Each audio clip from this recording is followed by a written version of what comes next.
Olá, alunos! Bem-vindos a mais uma aula de Geografia. Eu sou João Paulo, professor de Geografia, e hoje nós iremos abordar o assunto sobre os blocos econômicos mundiais. Este conteúdo ele é do 8º ano do ensino fundamental e no PET de vocês, o PET 4, ele vai estar lá na semana 2. Antes da gente entrar especificamente na parte dos blocos econômicos, nós vamos voltar um pouco em alguns conceitos que já foram falados, mas eles são conceitos básicos e fundamentais para que a gente consiga entender, compreender melhor essa dinâmica mundial e a organização do espaço mundial. Então, nós sempre vamos voltar, retornar a alguns conceitos básicos para que vocês não fiquem perdidos aí em termos de estudo e sempre relembrem esses conceitos que eles são fundamentais para a compreensão do conteúdo da geografia. Então, vamos lá. Regionalização. A regionalização é a divisão do espaço mundial em partes com características semelhantes. Então, a regionalização é um conceito muito importante da geografia, porque uma vez que a gente consegue dividir o espaço em partes com semelhanças, nas suas características, nós conseguimos fazer uma análise geográfica mais completa, e um pouco melhor, porque a gente percebe quais são as semelhanças e as diferenças que nós vamos ter no mundo como um todo. No caso, há uma coisa importante, a regionalização ela vai ocorrer tanto no mundo como um todo, como no país, como no próprio estado, como dentro de uma mesma cidade. No caso aqui, quando nós estamos abordando a questão, o espaço mundial, nós falamos da regionalização mundial. A principal regionalização mundial que nós temos é a divisão continental do planeta, que aí nós temos os continentes, América, África, Ásia, Antártida, Europa e a Oceania. Um outro conceito extremamente importante e que não pode ser esquecido é o conceito de desenvolvimento socioeconômico, que ele vai analisar o desenvolvimento da economia dos países e também o desenvolvimento social. Por que é importante sempre falar isso? Porque muitas vezes a gente acha que o desenvolvimento, um país desenvolvido é somente aquele país que é um país rico. E quando a gente trata do desenvolvimento socioeconômico, nós falamos tanto do desenvolvimento da economia, como também o desenvolvimento da sociedade em função do desenvolvimento econômico. Por exemplo, se um país ele é rico somente, mas ele não investe em políticas sociais básicas, ele não vai ser um país desenvolvido, porque essa nomenclatura de desenvolvimento ela é de desenvolvimento socioeconômico, que é quando o país ele tem esses recursos, mas ao mesmo tempo, ele tem esses recursos financeiros, ele produz muito com indústrias, com comércio e etc. Só que aí esses recursos financeiros o país investe na sociedade e aí a gente percebe que vão ter o quê? Crescimento nos índices de educação, melhoria dos índices de educação, de saúde, de segurança pública. Por isso que nós falamos que o desenvolvimento ele vai ser sempre socioeconômico, de forma que a população ela também consiga usufruir dessa riqueza, desse desenvolvimento que o país ele vai ter. Este mapa é um mapa que mostra, como eu disse, a principal divisão regional do planeta. E aí nós temos aqui os 6 continentes. E observem que, no caso do continente americano, no caso da América, nós vamos ter a divisão entre América do Norte, América Central e América do Sul. Lembrando que o continente é o continente americano. E aí nós temos as subdivisões da América em 3 partes. É interessante a gente abordar isso, por quê? Porque todos nós que residimos, que moramos em algum país da América, nós somos, portanto, americanos, E aí, cada país ele vai ter a sua subdivisão. E nós vamos ter aqui o continente americano, a Europa, a Ásia, a África, a Oceania e aqui no Polo Sul nós vamos ter a Antártida. Contexto histórico e geográfico. Vamos entender um pouco melhor isso aqui. Fim da Guerra Fria, da bipolaridade para a multipolaridade. Quando acaba a Guerra Fria, a gente sai daquela ideia do mundo bipolar, daquela visão de mundo entre União Soviética e Estados Unidos e as disputas que vinham acontecendo desde lá, né, na metade do século XX até quase o final do século XX. Então, a gente sai dessa ideia de dois polos de desenvolvimento da ordem bipolar para a multipolaridade. Lembrando um pouco também das aulas anteriores que a gente viu que a Guerra Fria, ela foi, né, um conflito ideológico e uma corrida armamentista e espacial entre os Estados Unidos e a União Soviética, em que a União Soviética representava o bloco socialista e os Estados Unidos da América representava o bloco capitalista. E quando tem o fim da Guerra Fria, nós temos o capitalismo, ele se sobressai, ele vence essa disputa ideológica e aí nós temos a desintegração da União Soviética, os países que formavam a União Soviética voltam a ser países, né, independentes cada um, e o sistema capitalista ele vai se confirmar como aquele sistema que vai permanecer, que vai vigorar ali no espaço mundial como um todo. Um ponto importante da gente abordar nesse contexto pós-Guerra Fria são os problemas mundiais. Porque antes, no período da Guerra Fria, o mundo estava tão voltado para esse conflito ideológico que os problemas mundiais, de forma geral, eles continuavam acontecendo e eles foram sendo deixados um pouco de lado. E aí eles foram aumentando cada vez mais. E aí nós temos como exemplo de problemas mundiais que são graves: a fome, a pobreza, as desigualdades sociais, as questões ambientais, e aí a gente pode dar um foco especial para as questões ambientais, porque uma vez que a população mundial ela aumenta, não é, a tecnologia vai avançando, a demanda por recursos, por matéria-prima, ela vai provocar o quê?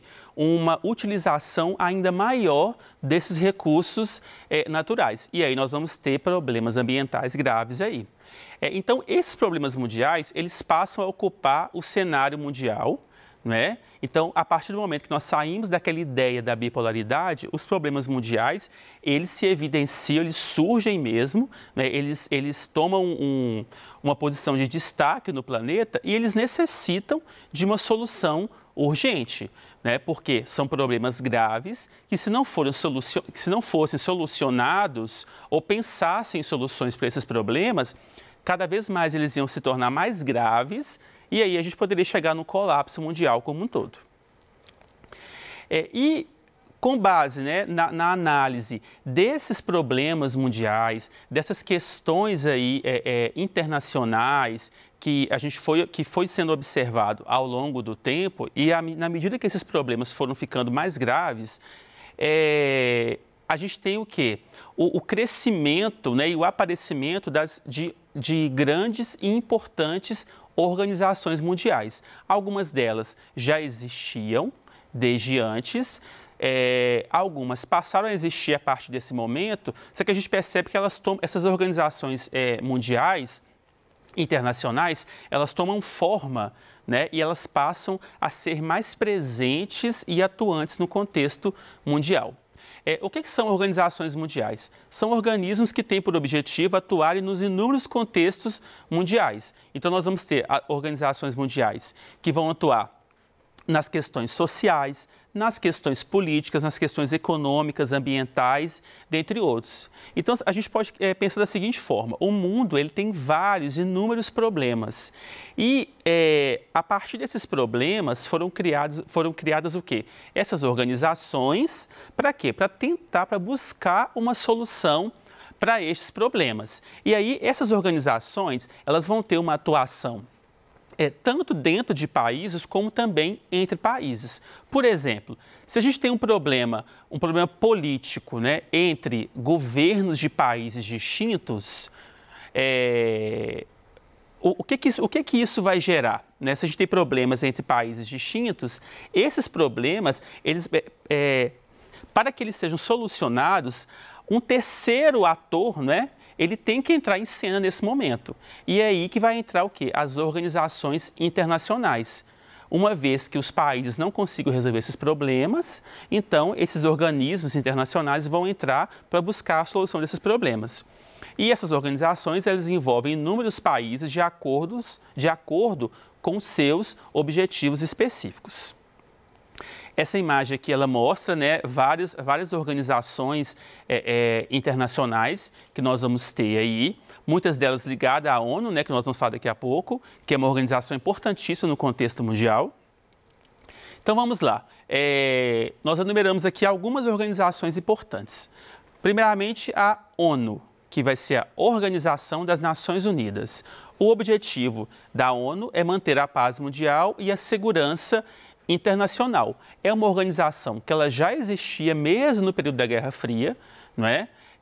Após a Segunda Guerra Mundial, devido aos graves problemas, né, os graves horrores que ocorreram na Segunda Guerra, então o mundo ele viu a necessidade de ter uma organização, um organismo internacional neutro, que ele cuidasse, ele buscasse, né, a promoção da paz mundial e da solução dos problemas que ameaçassem a paz mundial. Então, é uma organização neutra que vai ter esse objetivo de buscar essa mediação desses conflitos. Banco Mundial e o FMI, que vai ser o Fundo Monetário Internacional. Já é um outro tipo de instituição internacional, que é uma instituição financeira criada para discutir e solucionar as questões financeiras do mundo todo após a Segunda Guerra. A gente tem que pensar o seguinte: quando acabou a Segunda Guerra, muitos países do mundo estavam arrasados, economicamente, fisicamente destruídos, e eles necessitavam o quê? De serem reconstruídos. E aí, nesse sentido, essas organizações internacionais financeiras, elas entraram com esse objetivo.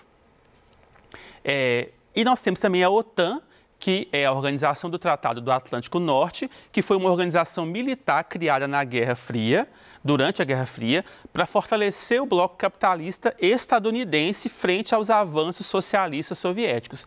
Então, o bloco estadunidense capitalista, com medo do avanço socialista soviético, ele criou a OTAN, que é essa organização do Tratado do Atlântico Norte, que era uma barreira do avanço do socialismo soviético. Foi a forma que os estadunidenses criaram de ter um controle e ampliarem ainda mais o seu poder frente aos demais países do mundo. E aí, nesse contexto todo, nós temos os blocos econômicos. Esse mapa é interessante porque ele mostra, né, os países, e aí ele dá um destaque para as bandeiras dos países. E a gente consegue ter o quê? Uma ideia da dimensão, do tamanho que cada país tem a partir da bandeira daquele país ali. Então, vamos lá. Os blocos econômicos, eles resultam da ampliação do sistema capitalista. Então, a partir do momento que a gente tem o crescimento do capitalismo, né, que é esse sistema socioeconômico, né, que ele visa o lucro, a questão da propriedade privada, então, e da economia de mercado, então os blocos econômicos, eles são resultado desse crescimento do capitalismo. São associações de países com o objetivo de fortalecer a economia regional e também a competitividade no comércio internacional. Então, uma vez que os países eles se associam em blocos, eles se fortalecem, né, ali na sua região, e eles conseguem competir no mercado internacional a partir dessa ideia que a gente tem, né, da multipolaridade principalmente, em que os fluxos de pessoas, os fluxos de produtos, os fluxos financeiros, eles vão crescendo cada vez mais. Então, uma vez que o país sozinho, ele não dá conta de se colocar com uma competitividade assim, importante no contexto mundial, eles vão se associar em blocos, vão se unir em blocos, e aí com o fortalecimento destes blocos econômicos, a gente vai ter o quê? O crescimento desse comércio internacional. Os blocos econômicos eles se fortalecem principalmente a partir da multipolaridade econômica, né? Então, quando a gente sai daquela ideia da bipolaridade e a gente vai para aquela ideia da multipolaridade, nós temos o quê? O fortalecimento dos blocos econômicos. Como eu disse, né, são associações de países com o objetivo de fortalecer a economia. E estes blocos econômicos, né, voltando um pouco no que nós já havíamos discutido, eles vão se tornar cada vez mais comuns, principalmente após o fim da Guerra Fria, após o fim da Guerra Fria, que foi esse conflito ideológico aí que ocorreu em boa parte do século XX. Este mapa aqui, ele vai mostrar assim, os principais blocos econômicos que nós temos no espaço mundial, né? Nós vamos ter ali, né, na porção da América do Norte, a gente tem o NAFTA, que vai ser formado pelos Estados Unidos, Canadá e México, que é um bloco econômico importante. Na América Central, a gente tem o Mercado Comum Centro-Americano. Aqui na América do Sul, nós vamos ter o Mercosul, que inclusive o Brasil faz parte, e a Comunidade Andina, que não é um bloco econômico totalmente estruturado, mas que tem muitas associações com o Mercosul, inclusive. Vamos ter a Comunidade para o Desenvolvimento da África Austral, né, que no caso aqui corresponde aos países que estão mais ao sul do continente africano. A União Europeia, que é um importante bloco econômico que nós vamos ter aí no contexto mundial. E nós temos aqui a SEI, que é a Comunidade dos Estados Independentes. Então, são alguns exemplos de blocos econômicos, né? Nós temos inúmeros blocos, só para poder a gente mostrar um pouco desses exemplos de blocos econômicos.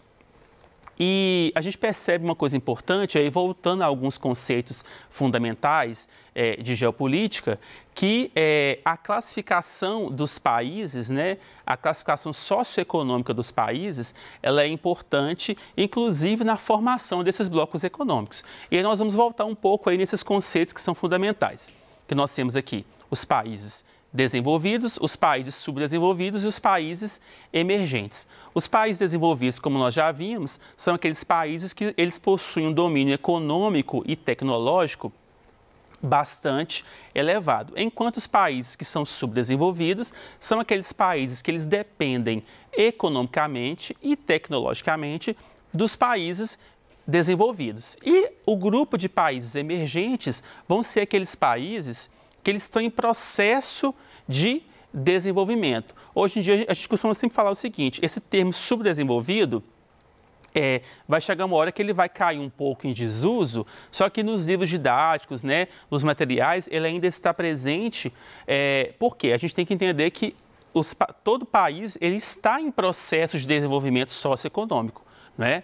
Inclusive, surge essa nomenclatura de países emergentes, porque a gente percebe que tem um grupo de países que ele tem um processo de desenvolvimento que ele é um pouco mais rápido, né? Então, ele conseguiu avançar em algumas questões, mas em outras questões ele ainda permanece com aquelas características de subdesenvolvimento.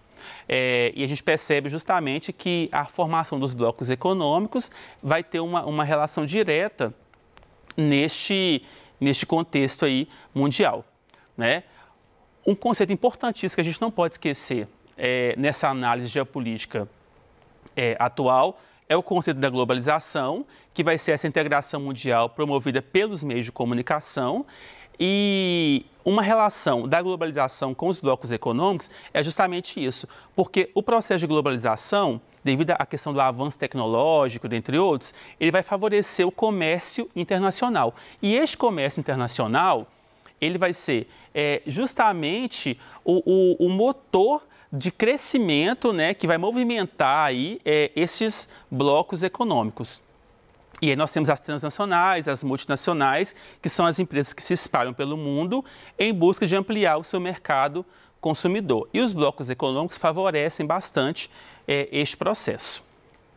Essa imagem também é interessante porque ela é um retrato bem interessante da globalização, porque ela fica muito evidente os fluxos de pessoas, os fluxos de informação, de informações e os fluxos financeiros que o processo de globalização ele vai promover.